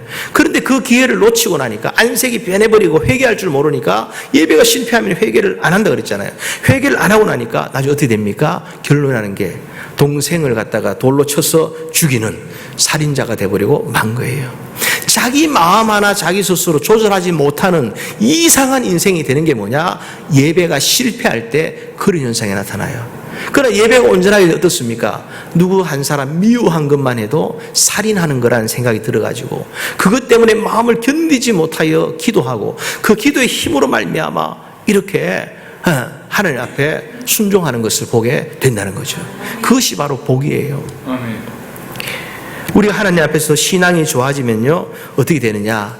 하나님은 옳고 나는 틀렸습니다. 그 자리까지 가게 됩니다. 가인처럼 하지 않아요. 하나님 안 받으셨다, 이유가 있겠지. 하나님은 전전능하시고 모든 것을 다 하시는 분인데 내가 하나님의 생각을 내 마음대로 왔다 갔다 할 수 있냐? 그럴 수는 없지 않느냐? 그걸 너무 잘한다는 거죠. 제가 이제 미국에 있으니까 한국에서 가끔 전화가 와요. 신앙 상담을 할 때가 있죠. 어떤 은퇴 권사님이 전화가 와서 말해요. 예, 은퇴 권사님이 헌신 예배를 드리는데 사회를 보고 이렇게 그 자리에 앉았다는 거예요. 제일 앞자리에 앉아 있는데 이렇게 그분이 이제 목사님이 잠깐 생각해 용서에 대한 설교를 하는데 용서의 설교를 듣다가 저렇게 용서를 실천할 얼마나 힘이 들까 그 생각을 잠시 하고 있는데 강단에서 목사님이 권사님 졸지 마세요. 지금 조시는 분이 있으면 졸지 마세요 한 거예요. 그러니까 이분이 이제 기분이 확 나빠진 거예요. 그래서 전화를 한 거죠. 목사님이 나보고 졸지 말아가 또 그 교인들이 다 웃었다고 우삭거리랬다고 말하는 거예요. 어떻게 하면 되냐고. 나 교회 막 안 나가고 싶다고 그 평생 다닌 분이 그 얘기하니까 심각하죠. 그래서 제가 그랬죠. 순간 탁 하나님 지혜 주시는데 이랬어요. 권사님, 목사님이 졸았다면 좋은 겁니다. 그러니까 그래요? 하고는 그냥 전화를 기분 나쁘게 끊죠. 그러다 얼마 있다 전화가 오는 거예요. 와서는 하는 말이 뭐냐? 이렇게 목사님 말이 맞다는 거죠. 그냥 그때 생각해 보니까 졸지는 않았지만 딴 생각을 했다는 거예요. 그때 용서하는 게 얼마나 힘들까 생각하는데 그것도 생각하지 말고 지금은 설교 듣는 시간 아니냐, 말씀을 들으라고 하나님이 목사님의 입술을 통해서 그런 말로 나를 깨운 음성이었다. 그렇게 이분이 받은 거예요. 저희 모친 권사님입니다. 80이 넘으셔도 여전히 다 그렇죠. 사람은 다 똑같아요. 그러면서 제가 느끼는 게 뭐냐, 하나님이 옳으면 다 옳고 나는 틀렸습니다. 이걸 인정할 수 있어야 돼요. 우리 신앙이 정말 좋을 때 제가 청년 때 로봇가 되고 싶었어요. 왜냐, 자꾸 딴 길로 가니까. 로봇은 뭡니까? 배터리만 넣으면 그냥 알아서 움직이잖아요. 에러가 없잖아요.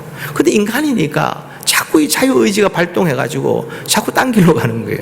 하나님 로봇도 되게 해주세요. 이렇게 생각했던 기억도 나더라고요. 그래서 기억나는 게 뭐냐, 신앙이 좋으면 좋을수록 나는 틀렸고 주님 옳습니다. 이 사상까지 가야 되는 거예요. 어떤 신학생이 이제 참 이렇게 우리 새벽 설교는 참 좋아요. 왜 좋은가 하면은 목사님이 이렇게, 제가 서울 가서 설교를 하는데 어떤 목사님 그래요. 설교 몇 분 하면 됩니까? 하니까 이렇게 은혜 되게 하거나 재밌게 하거나 짧게 하거나 셋 중에 택하라는 거예요. 이거 짧게 하라는구나 싶어서 30분 만에 하는데 얼마나 못 틀라는지. 근데 오늘날 왜 한국교회가 저 모양이 되는가 할 때 두 가지 이유를 말하는데, 첫째는 설교가 짧아져서 그래요. 너무 짧아요. 어떻게 30분 안에 이 말씀을 제대로 전하겠습니까? 막 찍어내는 거죠. 1부, 2부, 3부에서. 옛날에는 오후 예배, 저녁 예배 있었잖아요. 근데 이제는 어떻게 하느냐, 1부부터 오후 예배까지 1, 2, 3, 4, 5부로 해가지고 그중 하나를 추자라는 거예요.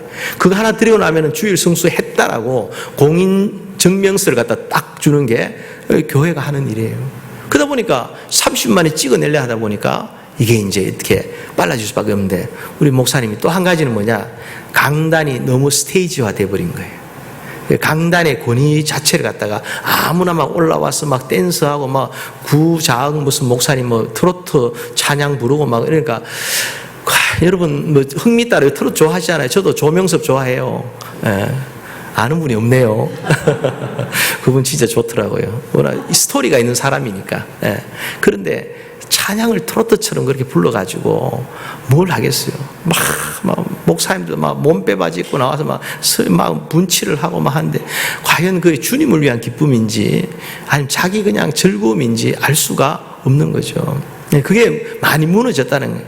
그 실제로는 이렇게 막 이 장의자를 치워버리고 또 교회를 마치 뭐 어떤 뭐 카페처럼 꾸미고 막 이렇게 했는데, 지나 보니까 자꾸 카페 하다 보니 그는 잘하고 못하고 있잖아요.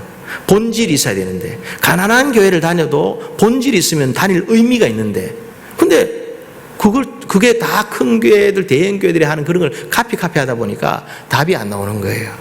저는 새벽에 설교가 좋은 이유가, 이렇게 하나님 말씀을 깊이 있게 전하시고 또 충분하게 말씀을 들을 수 있다는 것은 여러분에게 축복이다 믿으시기를 축원합니다. 아니, 목사님 교회는 영상 보면 30분 하는데, 아니요, 50분인데 잘랐어요. 그래서 짧게 해서 올려놓는 거지 실제로는 긴데 목사님 더 긴 것 같아요. 그런데 제가 조금 전에 말씀하시기를 설교 이렇게 자연스럽게 그렇게 편한 시간들 하라 해서 얼마나 좋은지 몰라요. 근데 오늘만 그렇게 하고요, 내일부터 본론 들어가면은 조금 짧게 할 테니까 이렇게 뭐 똑같다 이렇게 생각하지 마시고, 제가 감히 못 따라가요. 그러니까 그렇습니다. 하나님 앞에 가면 갈수록 우리가 해야 될 게 뭐냐 할 때, 나는 틀렸다, 주님이 옳습니다, 여기까지 가야 되는 거죠. 어떤 전도사님이 신학교 시험을 치는데 그랬다는 거예요.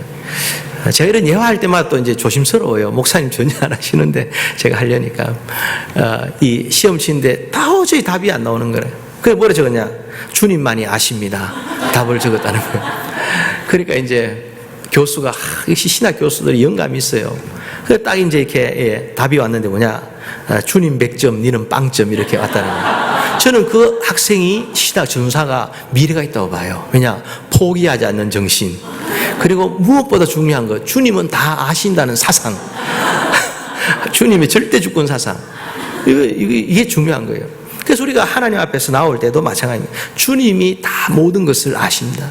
나는 틀렸고 주님 옳습니다. 어떤 일을 만나도 주님의 뜻이 있겠지, 주님이 합력의 선을 이루시겠지, 이것은 다 지나가겠지 믿고 믿음으로 가는 게 우리의 신앙이라는 거예요.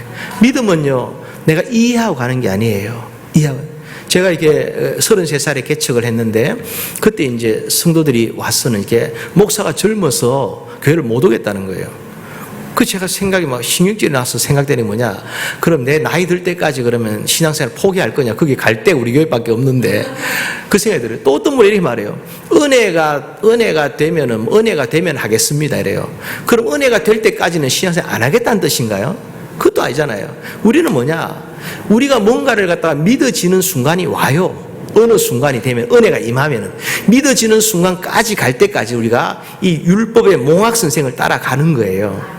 구역장이 하라면 아멘 하고, 목사님 이게 맞는 줄 알고, 교회가 갑시다 하면은 가고, 그렇게 할 때에 어느 순간 따라가다 보니까 구역장 따라 새벽기도가, 구역장 따라 11제물 드리고, 구역장 따라 주일 성수하고 하다 보면 어느 순간 이 알미라는 것이 믿음으로 증명되게 되고, 믿음이 폭발하는 은혜가 임하게 될 때는 갑절의 은혜가 부어지는데, 만약 내가 은혜가 돼야만이 한다, 나는 믿어져야만 한다라고 하면은 그때까지 신앙생활 엉터리 하겠다는 것과 똑같은 거예요. 저는 오히려 어떤 면에서 잘 안 믿어지는데 순종해야 되겠다 싶을 때 찬스가 왔다고 얘기해줘요. 왜냐? 이때 내가 순종하면은 내 믿음의 영향도 커질 뿐 아니라 하나님 나를 반드시 축복해 주실 것이다, 그 믿음을 가지게 되는 거예요. 여러 예들이 너무너무 많습니다. 여러 예들이 너무너무 많은데요, 우리의 신앙 사상이라는 것이 바로 그러해야 되는 것이죠. 교회 중심으로 신앙생활을 하는 겁니다. 우리가 교회 하면은 눈에 보이는 교회라고 앞서 말씀드린 로컬 처치를 말했어요. 조선시대, 조선에 처음 복음이 들어왔을 때에 그랬습니다. 선교사님들이 교회 지을 땅을 달라고 하니까 양반들이 뭐 제사도 안 지내니까 땅을 안 주잖아요. 안 주니까 어떻게 합니까? 그 언덕 높은 데다 교회를 짓거나 공동묘지 근처에 짓거나 그렇게 한 거예요. 그래서 오늘날 뭐 100년 넘은 교회들 보면 한국에 다 높은 언덕 위에 있어가지고 언덕 위에 이 산 위에 빛이 드러나는 것처럼 말씀이 또 그렇게 이루어지는 것을 보게 돼요. 근데 그 조선시대 때 선교사님들이 복음 전해서 믿었던 이들 중에 거지가 있었다는 거예요. 그 당시엔 양반들이 교회를 못 가니까 상놈, 거지, 백정 이런 사람들이 교회를 가던 거죠. 한 번에 일을 마치고 퇴근을 해가지고 집에 왔는데 뭐 퇴근해봤자 깡통 들고 왔다 갔다 하는 거 아니에요. 그 다리 밑에 이제 가만히 맨션에 이렇게 딱 있는데 잠이 안 오는 거죠. 왜 잠이냐? 나는 거지 같은 인생을 살았는데 내 자식놈들도 깡통 들고 거지 노릇 할 것 하니까 잠이 온다는 거예요. 잠이 안 올 때 생각해 보니까 목사님 한 말씀이 생각나는 거예요. 어려움이 생기거나 걱정거리 생기면은 기도해라. 그래서 이 거지가 또 교회를 기도합니다. 가서 기도합니다. 열심히 기도하는데 보니까 누가 또 부르짖어 기도하네요. 또 부르짖어 소리내 기도합니다. 새벽 기도 안에 또 새벽 기도합니다. 철야 기도합니다. 막 거지가 하니까 너무 열심히 하니까 선교사님이 묻는 거죠. 당신 왜 그러냐? 내 자식놈들 생각하니까 잠이 안 온다는 거예요. 그래서 이제 선교사님이 그 말을 듣고는 자기가 안식년 갈 때에 그 거지의 자식을 데려다가 프린스톤에서 그 당시에는 북장로교 프린스톤 신학교에서 공부시켜가지고 데려와가지고는 이렇게 이화여대, 연세대 교수시키고 그렇게 한 거, 배제학당 이런 데 교수된 거예요. 그런 뭐 드라마 스토리도 있지 않습니까? 실제로 그런 일들이 있다는 거죠.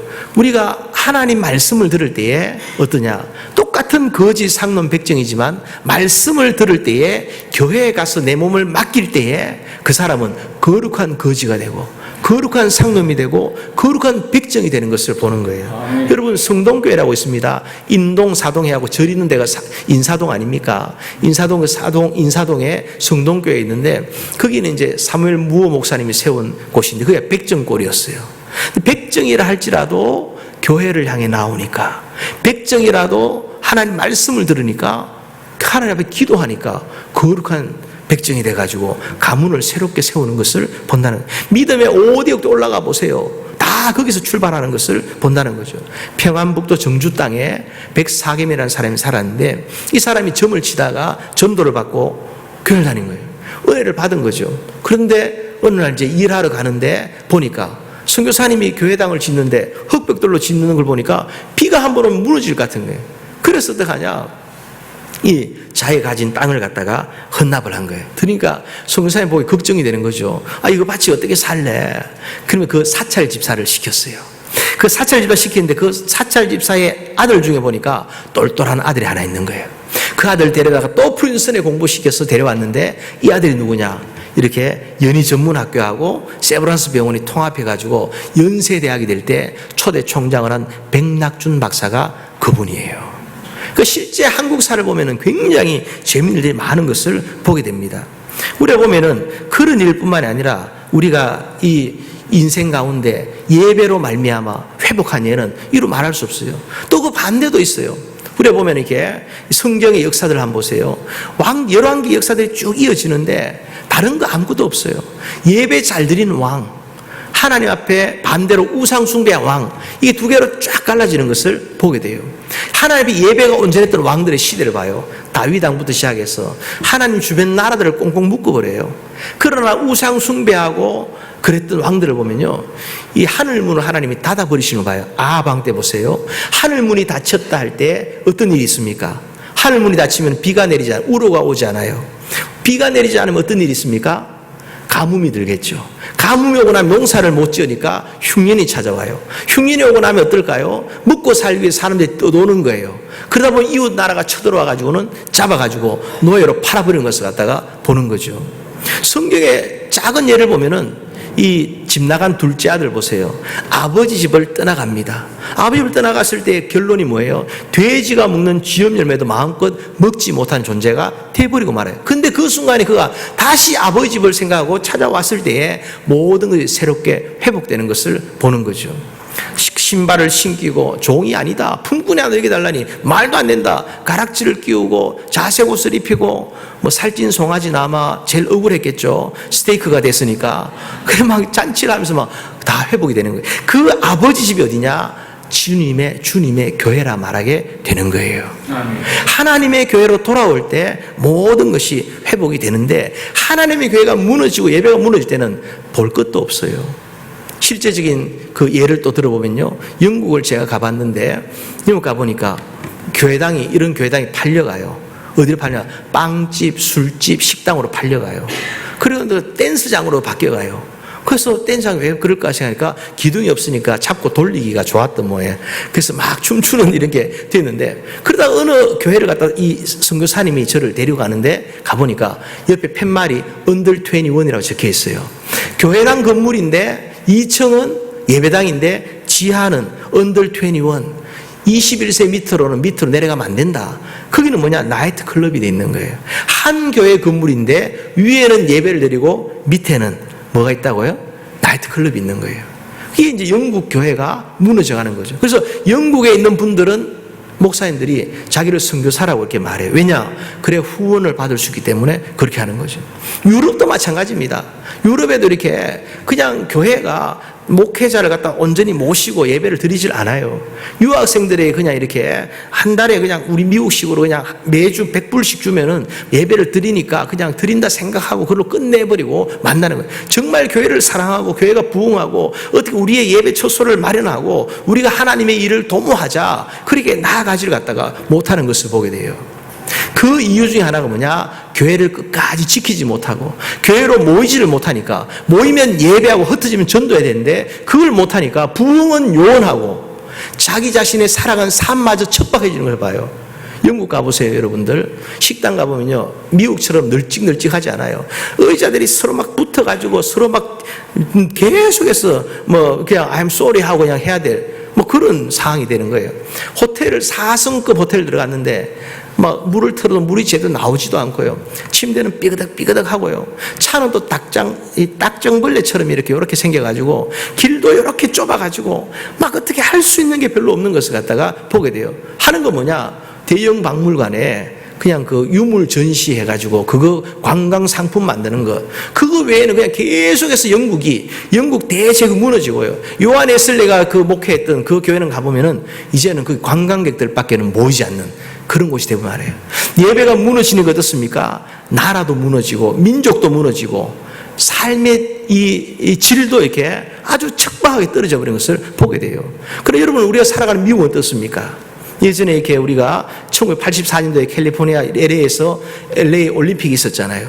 그때 제가 중학교 3학년이었는데 미국의 개척사를 보여줬어요. 식전 행사로. 그때 할 때 뭘 하냐? 저들이 제일 먼저 한 게 뭡니까? 교회부터 짓고 그 다음에 학교 짓고 자기 집 지은 거예요. 이걸 왜 잊어버리지 않나 하면은 우리 담임 목사님이 귀에 딱지가 않도록 거의 1년 가까이 이 얘기만 했어요. 미국이 왜 잘 사는지 아느냐? 천국다운 미국이다. 하나님 미국을 축복하셨다. 이렇게 말씀하는데 이유가 뭐냐 할 때 저것 때문이다. 예배부터 드리고 교회부터 세우고 교회 중심으로 살아갔을 때 하나님 축복하지 않느냐는 거예요. 러시아의 경우를 한번 보십시다. 지금 전쟁 일으키고 있는 그 깡패 푸틴 있는 그곳을 한번 보면요, 거기도 마찬가지입니다. 1917년도에 볼셰비키 혁명이 일어났습니다. 제일 먼저 한 게 뭐냐? 교회를 의용 러시아 정교회를만 놔두고 나머지 교회를 다 부셔버린 거예요. 진짜 교회는 다 부셔버린 거예요. 그랬을 때에 결국에는 1980년대에 러시아와 한국이 수교를 맺고 난 다음에 뭘 합니까? 그들 가운데 이렇게 한국에 사람들이 오니까 뭘 보여줘야 될까? 고속도로 보여줄까? 고속도로 자기들 100년 전에 이미 닦았는데요. 그럼 뭐 이렇게 좋은 궁전을 보여줄까? 궁궐을 보여줄까? 저들은 신데렐라 만화에 나오는 그런 뾰족한 그런 궁전을 다 짓고 사는데 보여줄 게 없는 거예요. 그때 이 러시아 사람들이 먼저 제안한 게 뭐냐 하니까 그거예요. 가락동 농수산물 시장을 갑시다. 왜 그럴까요? 먹고 살 게 없으니까. 먹을 거 수입하려고 거기 가보자고 한 거예요. 집 나간 둘째 아들 다시 기억해 보세요. 집을 나가면은, 아버지 집을 떠나면은 어떤 현상이 있을까요? 입에 들어가는 양식부터 떨어져 버려요. 먹고 사는 경제적 문제에 직면하고 삶의 문제 가운데 좋은 복이라는 게 싹 사라지는 것을 갖다가 보게 되는 거예요. 왜 그럴까요? 하나님 떠난 백성, 예배가 실패하고 교회 중심으로 모이지 못할 때 그런 일들이 나타나게 되는 거죠. 우리 한국을 보면은 잘 살고 있잖아요. 그 배경 가운데 하나가 뭐냐? 저는 뭐 이렇게 보수적이긴 하지만은 뭐 극보수 뭐 이렇지는 않아요.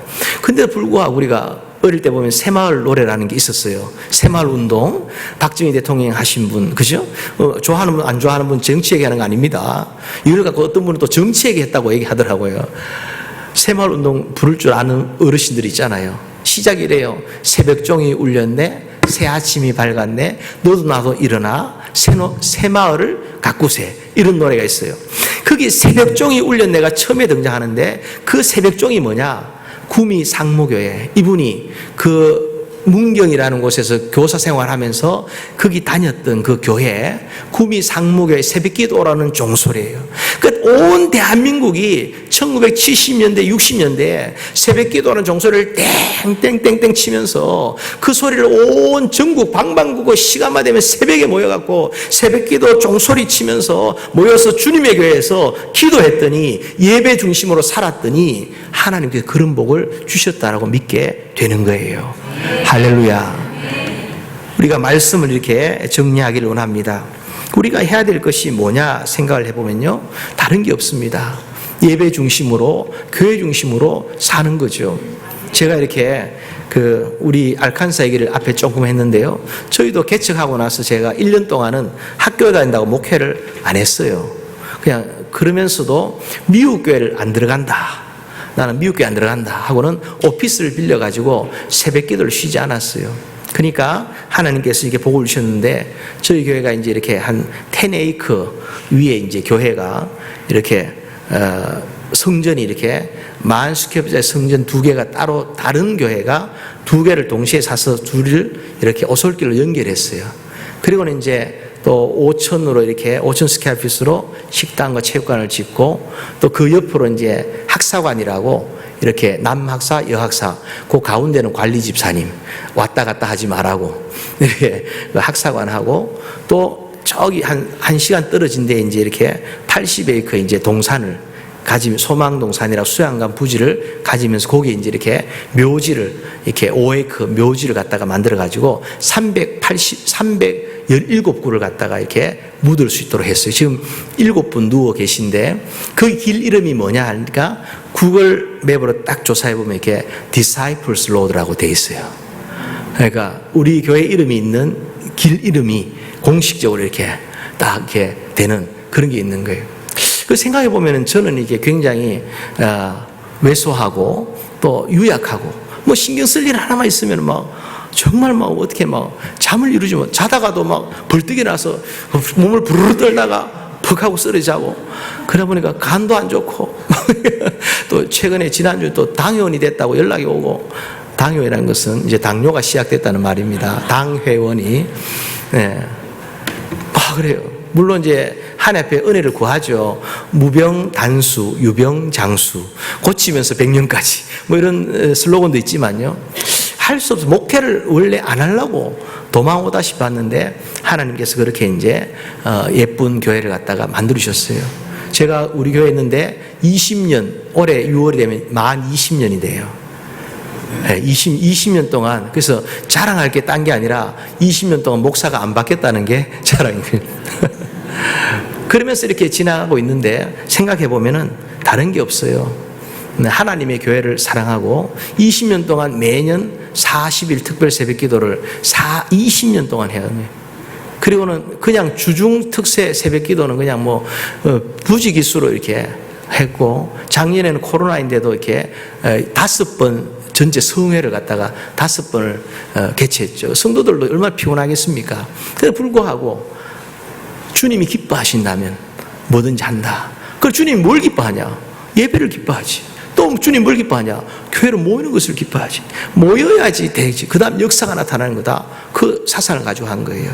마지막 하나 말씀드리고 마칠게요. 우리 알칸사 밑에는 이제 달라스라는 곳이 있는데, 거기는 이제 좀 시카고, 뉴욕 뭐 이렇게 좀 실패한 분들이 좀 그쪽으로 내려와요. 그럼 따뜻한 곳이고, 또 이렇게 뭐 물가가 좀 싸니까 지금은 또 비싸졌지만 그렇게 이제 올 생각은 하지 마시고요. 거기 오는데 어떤 분이 친구한테 사기를 당해가지고 이렇게 내려온 거예요. 집에 있으니까 아파트 단칸방을 얻어가 사는데 이렇게 잠이 안 오는 거죠. 잠이 안 오니까 배운 신앙은 있으니까 교회 가서 기도해야 되겠다 하고 교회 가서 누워서 기도를 하려고 하면 기도가 안 되죠.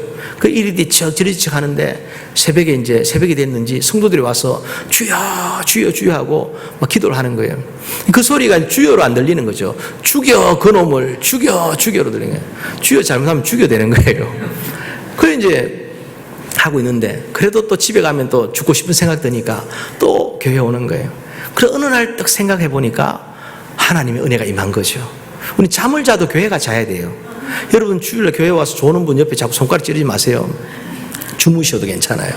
어쨌든 교회 와야 돼요. 오는 게 중요한 거예요. 와야지 역사가 나타나죠. 그 생각을 해보니까 이런 생각이 들더라는 거죠. 그놈만 죽일 놈이냐? 니는 괜찮나? 이 생각이 들더라는 거죠. 내가 사기성이 있으니까 사기꾼 같은 그놈을 만났고 내게 도둑놈 심보가 있으니까 도둑놈 같은 그놈 만나가지고 이 일 당한 거 아니냐 생각하니까 미워지는 마음이 없어지더라는 거예요. 그런 하나님의 뜻이 있어가지고 나를 이것까지 인도하셨구나 하고는 제일 먼저 하는 게 뭐냐? 이 도넛 가게 가서 처음 시작하는 게 뭐냐? 밀가루 반죽하는 걸 해요. 그러면 한 달에 뭐 한 3, 4천 불 이렇게 벌어가지고 사는데, 근데 이제 이게 사실 자기가 사장일 때 비하면은 말도 안 되는 거죠. 근데 주인은 어떠냐? 새벽 5시에 와가지고는 좀 끄적끄적 하다가 한 달에 보니까 2, 3만 불씩 벌어가고 막 이러니까 이게 도대체 뭐냐 싶을 수 있는데 불구하고 은혜를 받고 나니까 이분이 변화돼가지고 하나도 부럽지 않은 거예요. 왜냐? 주인은 5시에 와서 새벽 기도를 못 가는데 자기는 5시 땡 하면 새벽 기도를 갈 수 있으니까 할렐루야 하면서 그렇게 밤과 낮이 바뀐 생활을 했다는 거예요. 너무 기쁨으로 즐거움으로 하니까 도넛도 더 맛있게 나오지 않았겠어요? 그러니까 이제 이 주인이 말하는 거죠. 내가 당신을 보니까 믿을만하다. 내 가게를 네 가게 해라. 그리고는 얼마씩 나에게 주면 된다. 맡기더라는 거예요. 여러분, 종업원이 충성하면 주인 것이 내 것이 되는 줄로 믿습니다. 네, 그런 예는 너무 많아요. 네일샵 하는 분 얘기 또 많습니다. 그런 예가. 그러니까 이분이 이제 그 도넛 사장이 된 거예요. 그럴 때부터 이제 모든 게 회복이 되면서 간정도 하고 하시는데요. 우리도 마찬가지입니다. 삶에 어려움이 있고 환란이 있고 근심이 있어도요. 다른 거 보지 마시고 따라합시다. 예배가 살면 다 삽니다. 따라합시다. 교회가 살면 다 삽니다. 그 두 가지를 꼭 명심하시고요. 주의 은혜 가운데 이렇게 제가 참 시를 하나 읽어주고 마칠게요. 편안하게 하라 하셔갖고 김환영 시인의 울꽃이라는 울꽃, 꽃 말고 울꽃 시인데요. 할머니 어디 가요? 예배당 간단다. 왜 울면서 가요? 울려고 간단다. 왜 예배당 가서 울어요? 울 곳이 예배당밖에 없단다. 그랬다는 거죠. 최근에 이하나라는 배우가 그 소감을 얘기하더라고요. 상 받고 자기가 힘들고 어려울 때 예배당 가서 많이 울었다 그래요. 근데 그 많이 울었는데 그 울면서 자기의 아픔과 고난이 다 해결이 되더라는 거예요. 여러분 어디로 와야 됩니까? 주님의 교회, 새벽 이슬 교회를 향해서 오시고 울어도 교회에서 울고 힘들고 어려울 때 집에서 끙끙대지 마시고 주님의 교회에 와서 기도하면서 기도가 안 되면 주무시기라도 하면서 교회와 함께 더불어 여러분의 인생 운명을 바꾸려고 할 때에 하나님 축복하셔서 여러분의 가정 가문 자손들을 하나님 축복해 주실 줄로 믿습니다. 이순인 장군이 25번 싸워서 25번 다 이겼습니다. 어떻게 이겼을까요? 이기는 싸움만 했기 때문에. 이기는 싸움이 뭘까요? 예배 중심으로 살고 기도 중심으로 살고 교회 중심으로 살고 목사님 중심으로 살 때에 나머지는 하나님이 책임져 주실 줄로 믿습니다. 아멘. 우리 한번 기도할까요? 기도하는 마음이 좀 생겨야 되는데 이 말씀 듣고요. 하나님 앞에 우리가 중심을 다해서 하나님 정말 오늘 말씀 들었는데 다 기억하지는 못합니다. 그러나 하나님 내게 주시는 분명한 음성이 있을 텐데 그 음성 붙잡고 살게 해주세요. 하나님 주 예수를 믿어도 제대로 믿고 정말 지독하게 한번 믿어서 주님이 약속하신 성경의 그 은혜와 복을 받게 하여 주옵소서. 우리 한번 두 손 높이 들고 우리 주여 삼창하고 한번 기도합시다. 주여 삼창할 때 첫 번째는 성부 하나님, 성자 하나님, 성령 하나님 세 분을 갖다가 생각하면서 주여, 우리가 주여라고 부르는 그 길이만큼 내 기도의 지경이 넓어진다 생각하시고 주여 삼창합시다.